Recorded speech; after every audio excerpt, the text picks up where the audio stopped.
Secure the lock to the outside of your door using the provided adhesive strip.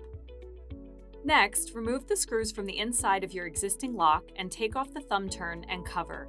Set the screws aside. You'll need them to attach the mounting plate later. With the thumb turn removed, you'll see the tailpiece. Use the measurement card to check the tailpiece overhang on the inside of your door. To do this, place the card against the door and ensure the tailpiece falls within the marked area.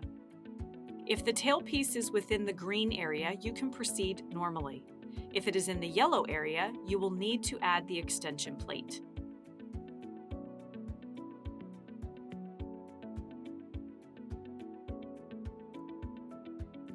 Now, attach the mounting plate using the screws you set aside earlier.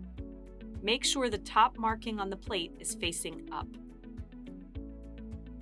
Your Nuki smart lock comes with 3 adapters. Choose the one that fits your door's tailpiece and place it securely on the tailpiece. Mount the smart lock, aligning the top marking. Turn it to the right until it clicks into place. Your smart lock is now installed. You're ready to continue the setup in the Nuki app.